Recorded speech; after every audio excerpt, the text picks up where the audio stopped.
It is Tuesday afternoon, and it's about time to get this party started, okay? I don't have a staff meeting today, so I have a little extra time before my piano lessons.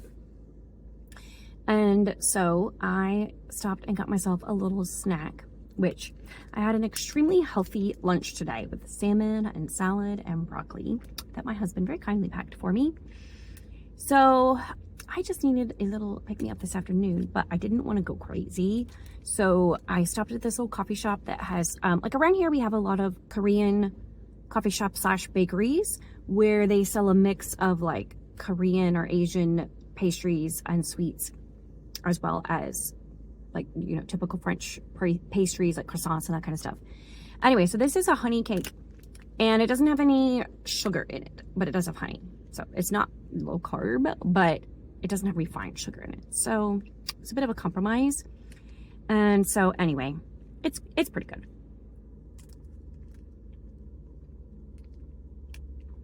It's a nice sweet treat that's not too indulgent. And of course I got coffee, but I did not get a latte because carbs. So I got Americano. So I feel like I am like every 2 steps forward I take health-wise, I take a step back.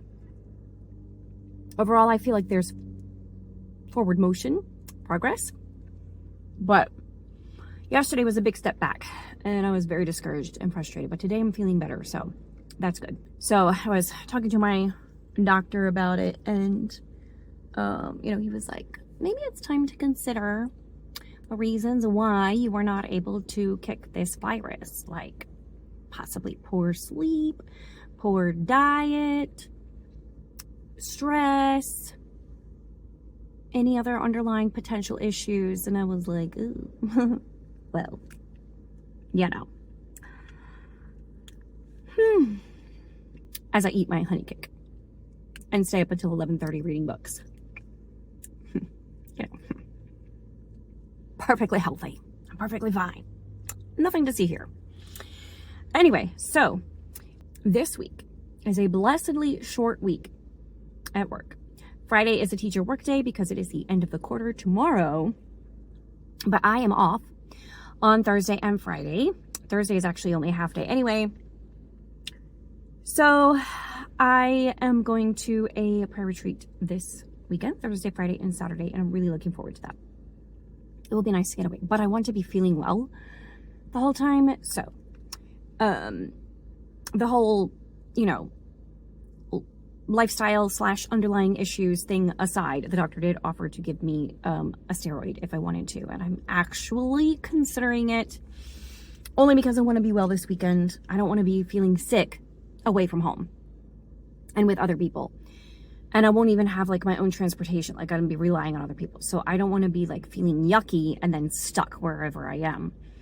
So I'm considering it anyway. So I'm really looking forward to this weekend regardless, and looking forward to spending time in worship and prayer and with some wonderful ladies from my church. So that is what I have going this week. So I'm not sure how much filming I'll be able to do Thursday, Friday, and Saturday. So today and tomorrow might be it as far as the time that I have. So we'll see what happens. So reading updates. I am more than 2/3 of my way through The Paris Dressmaker by Cristo, and I'm really enjoying it.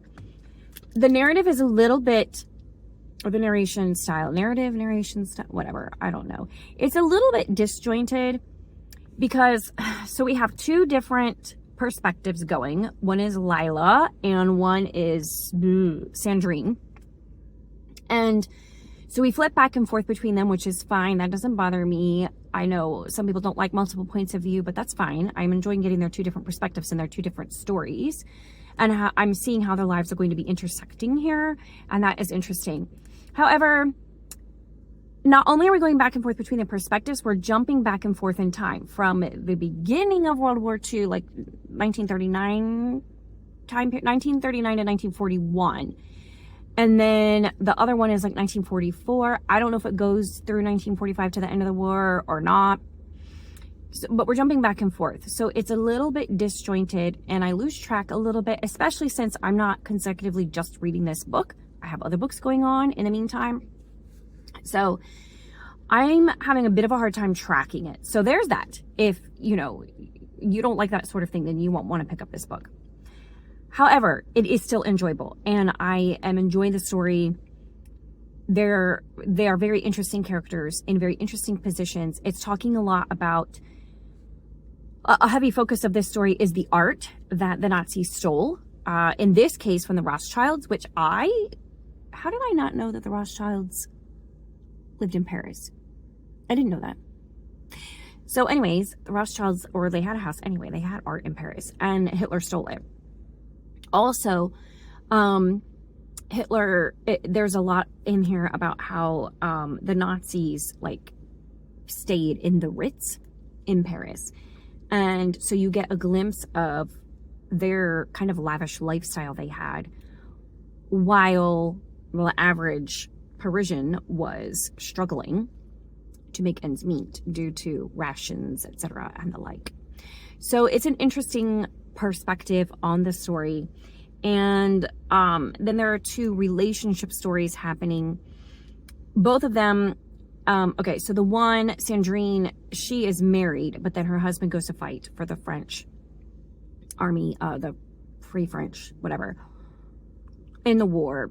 And then the other one, she meets and is almost engaged to this man before the war. So you don't have their falling in love story, but then they parted as the war broke out, and then they are suddenly thrown back together. And so it's what happens then. So it's not really it's not a romance in the sense of, two people falling in love, but it's just these two relationships and dealing with the fallout of the war and how it affected their relationships and that kind of stuff. So that's an interesting perspective on it. I am also steadily reading in Count of Monte Cristo. I'm thoroughly enjoying that. Potential spoilers, but we all know how I feel about spoilers now. Potential spoilers though, I don't want to ruin it for anybody, so skip ahead to the next section if you don't want to hear this. I am at the part where he has escaped from prison finally, and he is on the boat with, I think they might be smugglers or something. I haven't quite gotten to the part where he knows exactly what's going on, but they've allowed him to join their crew. And he's sailing with them. And the captain suspects that he is an escaped prisoner, but he kind of doesn't care because he's so capable as a sailor. So that's where I am. And I'm enjoying it. And I'm curious to see what goes from here. I know I'm reading something else. Give me a second. Okay, Jack and Jill is the other thing that I am reading.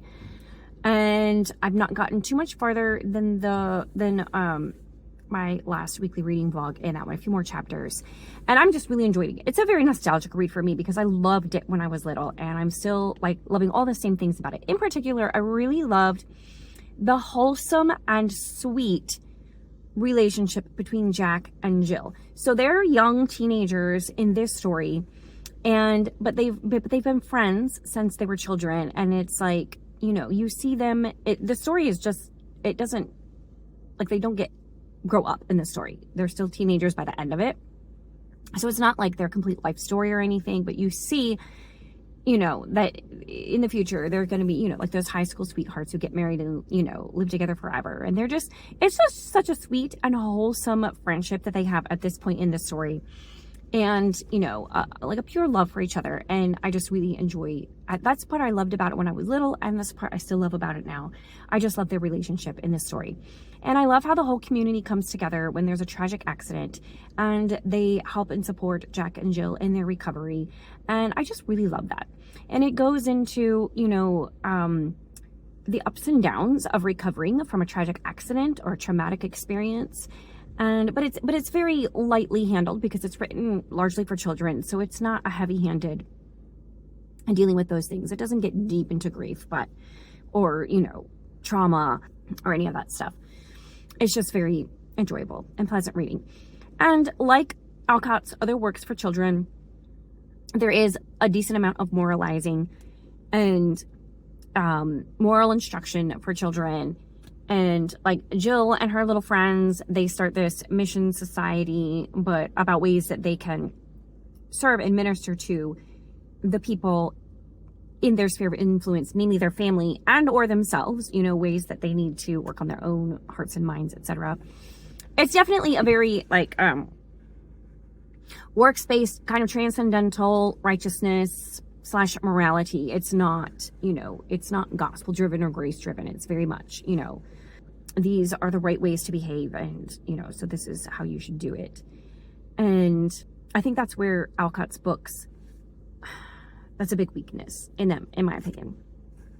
But it's still interesting, and I am enjoying reading it. And I don't know, probably about 25% of the way through with that. So that is what I have going. I still need to read my book for Chantel's Read Yourself Challenge. Today is the 25th. So I have 6 more days to finish Jack and Jill and The Paris Dressmaker, and start and finish The 5th of March by Anne Rinaldi. So 6 days. Also to keep reading in Count of Monte Cristo and stay on track with that. Can I do it? We will find out. We should be able to find out in this video. So we will find out together if I am able to accomplish those goals. So that is what I've got going on in my reading life and my life in general. And I will see you next time. It'll probably be tomorrow for me. Bye. Okay, so I just have to share this because it's so funny. I am reading Jack and Jill, and there's this part where all these boys they're leaving school and they're waiting for the girls to come out of the school building, and they're talking about their plans for like the weekend. And one kid, Gus, says, "We must have a game party next week. The girls like that, and so do I," candidly observed Gus, whose pleasant parlors were the scene of many such frolics. "And so do your sisters and your cousins and your aunts," hummed Ed. For Gus was often called Admiral, because he really did possess 3 sisters, 2 cousins, and 4 aunts, besides mother and grandmother, all living in the big house together. The boys promptly joined in the popular chorus, and other voices all about the yard took it up, for the pinafore epidemic raged fearfully in Harmony Village that winter. And I was like, the pinafore epidemic? What is the pinafore epidemic? Like, is she trying to say that they were, like, girl crazy or something? I was like, a pinafore epidemic. And then I was like, okay, but it's in quotes, and it's a capital letter. And they called Gus Admiral. Sisters, cousins, aunts. I figured it out. It's from the HMS Pinafore by Gilbert and Sullivan. Oh my goodness. It's so fun. I will put a link in the description box to a video with this song in it, where they have the phrase. Now I forget how it goes. Something like, "So do your sisters and your cousins and your aunts." Something like that. It's a pretty basic tune. Anyways, so that was so funny. I love that. All right. Bye-bye now. Okay, it is Wednesday evening, and my phone is very precariously balanced here on my car on the seat in such a way that I can film this without, you know, being like half in blinding light and half in darkness because of where the sun is at the moment. And I don't know how long this precarious situation is going to last. So also, I only have a little bit of time. So a brief update, and then I am going to upload this, and this will be the final clip for this weekly reading vlog. Anything else that I do, I will tack on to the next week's reading vlog, just because of the timing of everything in my busy weekend, etc., all that stuff. So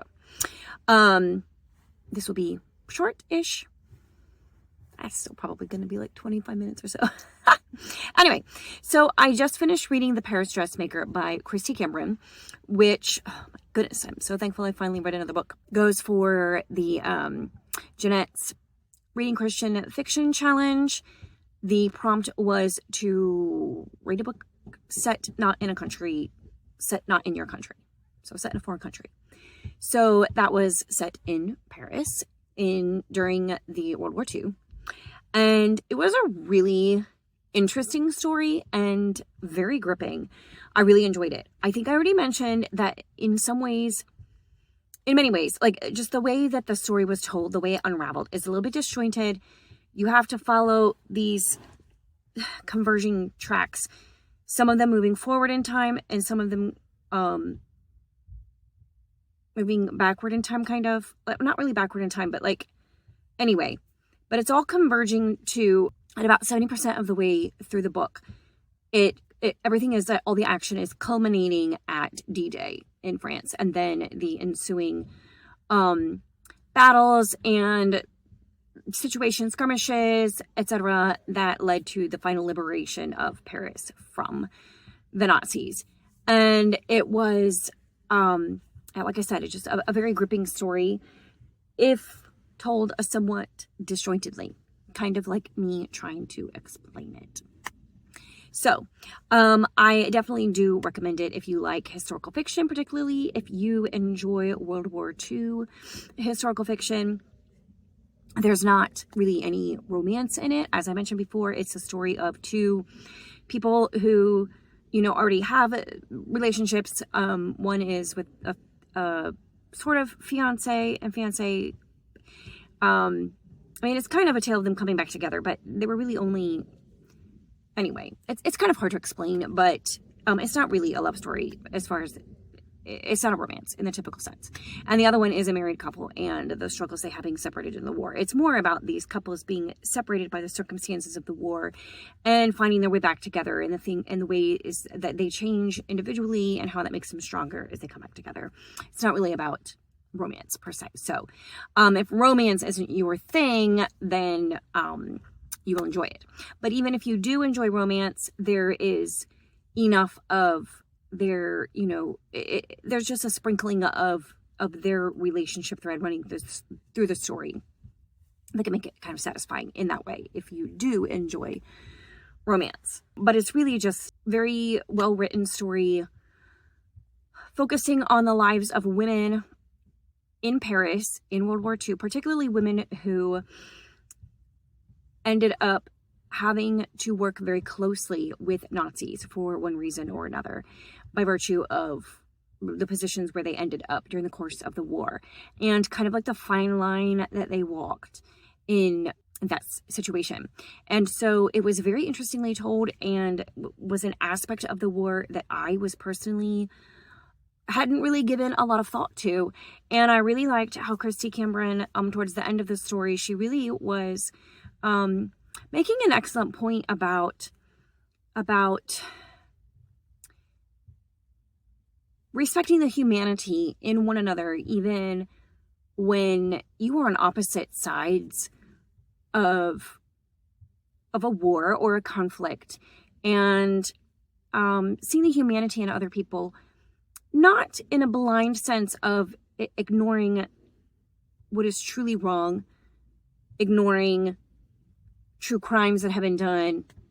And it's not about, people getting away with things that they truly have done wrong, but more about recognizing humanity in other people and not being driven by blind rage or hatred for a side or for a group of people, and learning to see with discernment and humanity. Anyway, it was really important. And I think that it's something I think about a lot, because here, in the United States, and I don't want to get political or anything, but it's true that we're very divided, and the people on both sides have very strong opinions, and it is easy to lose sight of the humanity of the people on the other side.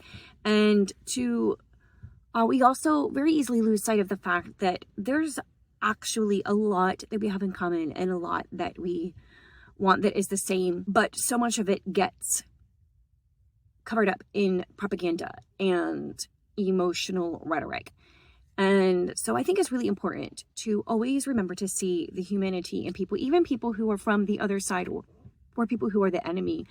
In fact, isn't that, what Jesus taught us, to love our enemies? I think I would venture to say that the vast majority of people that we might look at and consider our enemy are not, in fact, our enemy.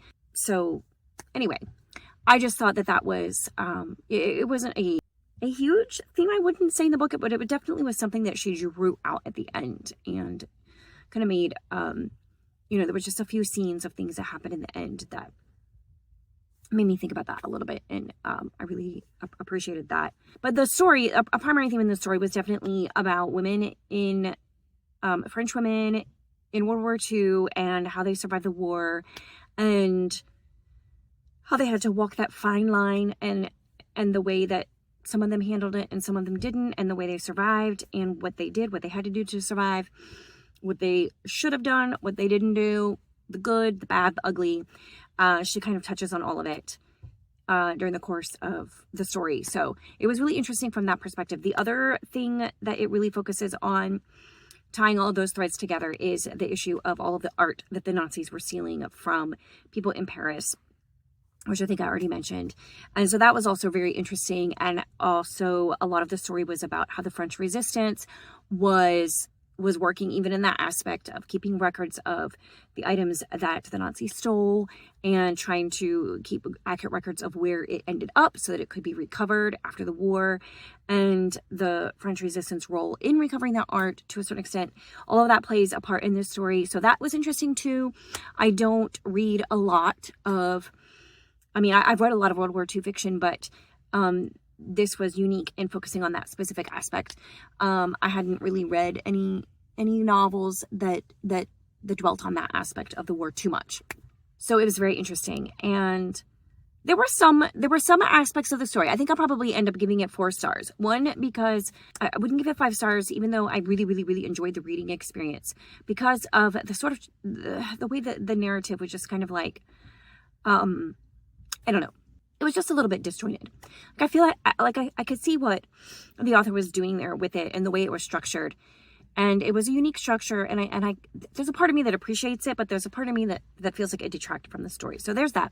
But also there were some things that I feel like there may have been some like tiny little holes in the storyline and ways some things happened out. And also some, unbelievable aspects of things. And some things I was like, okay, but I didn't take the time to go back and look up to make sure that it just seemed like there were some holes in the plot, some little holes. I can't confirm that, is what I'm trying to say, because I didn't go back and like reread things to make sure. It just, as I was reading, I was like, but wait, didn't so-and-so, or how did so-and-so do this, or how could that be possible? I didn't take the time as I was reading it to because sometimes you can have those questions arise in your mind and be wrong as the reader, and realize when you go back to double check, oh, that's how, or when you think through it or read a little more carefully, you realize that it was a little bit more carefully constructed than you thought at first. So, however, it did seem to me that there were some little holes in the plot and there were some unbelievable aspects to the storyline. It's a story, but still, at the same time, it wasn't like perfect, I guess, in that sense. But those are little tiny quibbling things. Over and all, definitely enjoyed it. It was a great book. I usually enjoy Christy Cameron's writing. This was no exception. The faith element was there. It wasn't an overpowering part of this story. It was just kind of there in the thematic elements, and towards the end, some things that were more explicitly stated. If you were looking for, in terms of it being Christian fiction, if you're looking for strong faith elements, there's definitely faith there as part of the story. I wouldn't disagree with anything thematically regarding the faith aspect of it. But if you're looking for a book with really overt faith element, it's not going to be in there. That it was good for me. I enjoyed it. I really liked it. But I'm just trying to cover the basis of what people might be looking for in a book when they go to read it. So overall, I give it 4 stars. I enjoyed it. I enjoyed my reading of it. I enjoyed the story. I enjoyed learning more about the lives of Parisian women during World War II and the fashion industry during World War II. There's a lot of historic information there. And the lives of the German officers and how they interacted and intermingled with French people during that time. And some different ways that the French resistance worked. And it was all of the things that I love to read a historic novel for, because I learned so much about a particular time and aspect of history through the author's research and writing of the story. And in the author's note at the end, she goes through, not in too specific of a detail, but she does mention some names and places that are real, and some of the instances that are real, and then the things that she made out of her imagination, either based on actual events or based on actual people or not. So the author's note was helpful in that regard. So all in all, I enjoyed that. I do recommend it for anybody who is interested in historical fiction, World War II, particularly with a Christian bent to it. And yeah, I'm still on pace with Count of Monte Cristo, and with Jack and Jill, I am continuing to read, really enjoying that one. I haven't read too much more than what I closed off with yesterday, though, in that one. But I am enjoying it. Tomorrow, I'm going to be on the road for some time. After that, I probably won't have a lot of reading time, but I'm hoping to at least stay on top of Count of Monte Cristo and Jack and Jill. And I also want to start the 5th of March by Anne Rinaldi for my Raise Your Shelf challenge from Chantel, and bring that with me and at least make a little bit of headway on that one. I have until Monday, which is tomorrow when you're watching this, but when I'm filming this, like 5 days away. So I have until Monday to read that one. Will I do it? I should be able to, but then again, nothing has ever gone according to plan in my life recently. So, all right. So that has been, well, 2 days out of my week thus far, and my reading experience so far. And that will be the end of this for now. I will have to update you later on. I have no idea what is going to go on my channel this week as far as videos. Probably it's going to be a tag video, because I am behind on tags, and I definitely have some tags I need to film. So that is probably the majority of what you're going to see this week on my channel, and maybe in the next couple of weeks, actually. So, and that is what I've got going on. That is my week this week. That's what I've been reading. And let me know in the comments what you've been reading this week, and if you have read either of the books that I mentioned, or any thoughts you have about the books that I've talked about, or the things I've mentioned on this video this week. Let me know, and I will see you next time. Bye.